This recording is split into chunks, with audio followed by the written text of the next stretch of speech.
Hey everyone, welcome to my channel. If you enjoy these videos and want more, don't forget to subscribe. I share content that's simple and helpful. Let's get started. This video addresses a common question. Which president started borrowing from Social Security? The answer involves some history and important distinctions.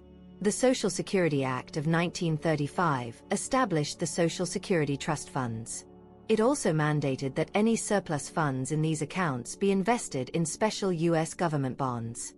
So, in a very technical sense, the mechanism for the government to borrow from Social Security began with President Franklin D. Roosevelt. The trust funds would purchase these bonds. This meant the money went into the U.S. Treasury's general fund. The government then spent that money on other things. The funds began accumulating significant surpluses. Making this borrowing a prominent issue was later. This happened after the 1983 Social Security Amendments.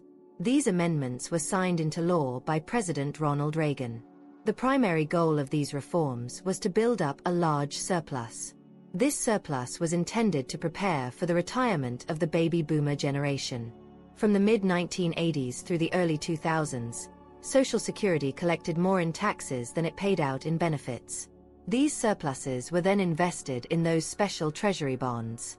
The general fund of the U.S. government used this money.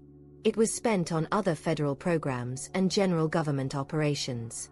So, while the framework existed under FDR, the substantial borrowing of large surpluses for general government spending began in earnest under President Reagan. It is important to understand what borrowing means here. The Social Security Trust Funds are not holding physical cash. They hold special U.S. Treasury bonds. These bonds represent a legal obligation of the U.S. government. The government promises to repay these bonds with interest. When Social Security needs to pay benefits, it redeems these bonds.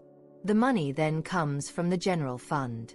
This means current tax revenues or additional government borrowing must cover those payments.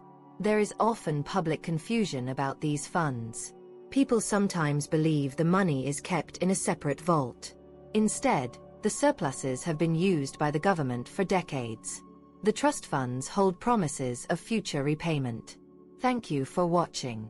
Please like this video and subscribe to our channel for more insights. Thanks for watching. Please like and subscribe.